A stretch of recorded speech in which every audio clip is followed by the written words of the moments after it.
अगर किसी को डाउट रहता है कि जिस हॉस्पिटल में वो जा रहा है वो अनएथिकल भी हो सकता है, तो ऐसे में हम कुछ स्टेप्स उठा सकते हैं जिससे कि हम किसी भी ट्रैप से बच सकते। छोटी मोटी बीमारियों के लिए बड़े अस्पताल की तरफ मत भागिए।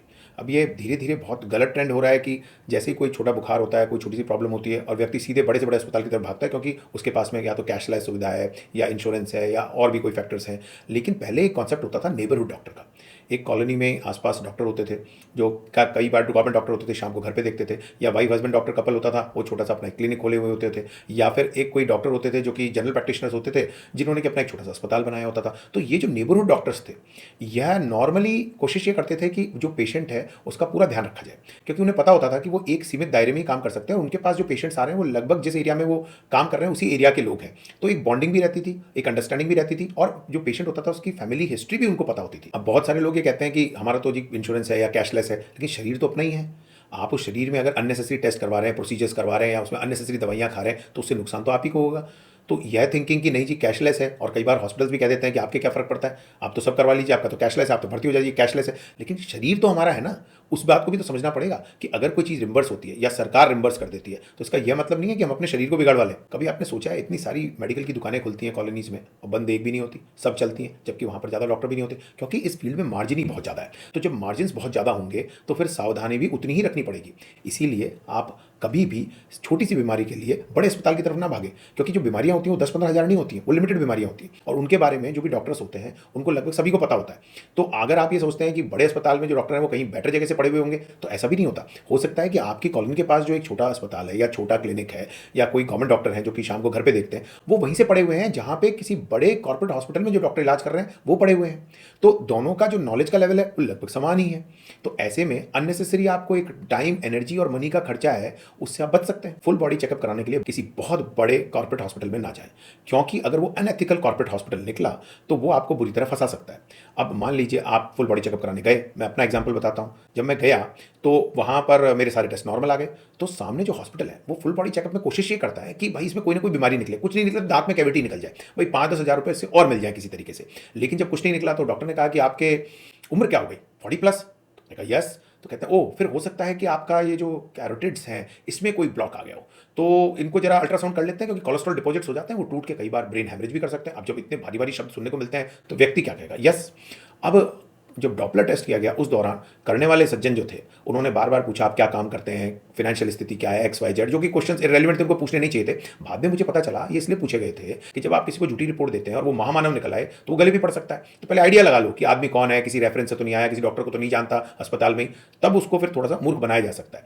अब उसके बाद में मुझे कहा गया कि भाई आपके एक ब्लॉक है, उस ब्लॉक को है कहाँ पर है, कितना है, उसको देखने के लिए आपको सिटी करवाना पड़ेगा। तो व्यक्ति कहेगा ठीक है सिटी कर लीजिए। तो सिटी करने के दौरान जो पैच टेस्ट है वो नहीं किया गया।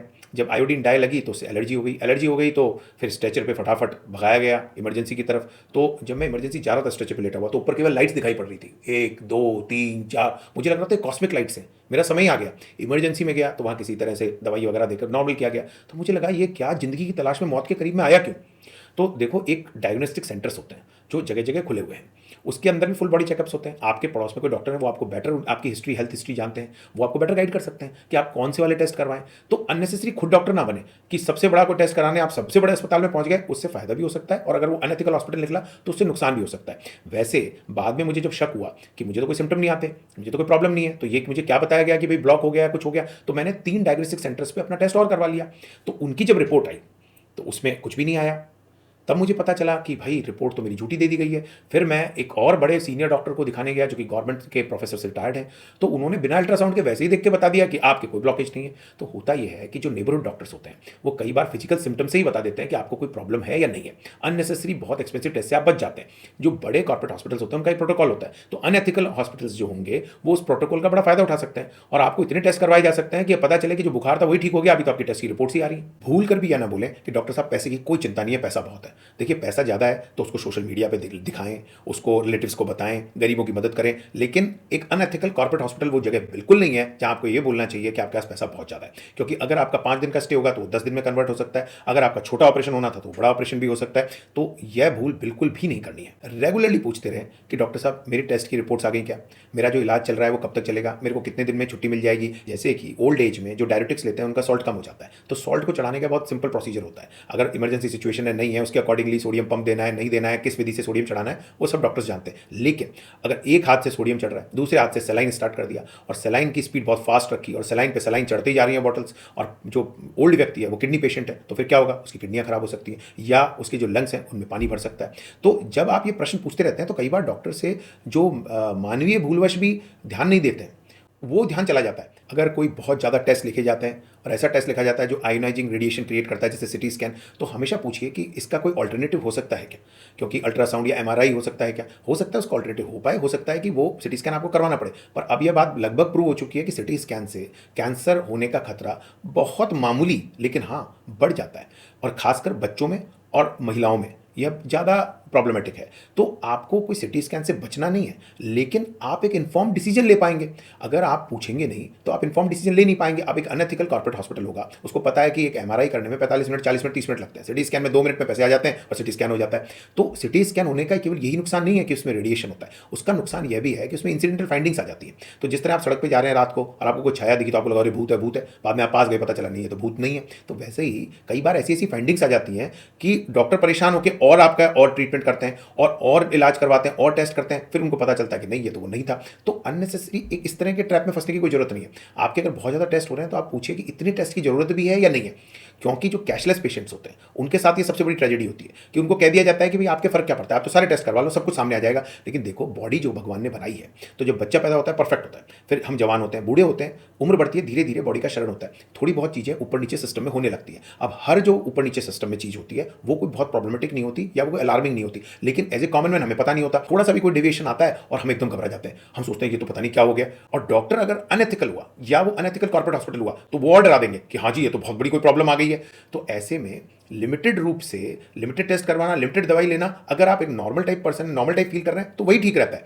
और तभी अपन पॉइंट नंबर 1 पे आते हैं कि आप पहले जो पॉइंट ऑफ कांटेक्ट रखें वो नेबरहुड डॉक्टर रखें, रादर देन कि आप बड़े से बड़े अस्पताल की तरफ भागें। अगर बहुत ज़्यादा दवाइयां दी जाती हैं तो आप पूछिए कि इतनी दवाइयों की जरूरत है क्या, क्योंकि हर दवा का साइड इफेक्ट होता है। देखो दवाइयां चाहे आपके रिम्बर्स हों, चाहे सरकार से रिम्बर्स होती हो, लेकिन आपका शरीर है तो उसमें जब दवाइयां आप इतनी डालेंगे तो दवाइयों के साइड इफेक्ट से ऐसा नहीं हो कि इतना साइड इफेक्ट हो जाए कि आपको दूसरी दवाई उसके साइड इफेक्ट के लिए खानी पड़े।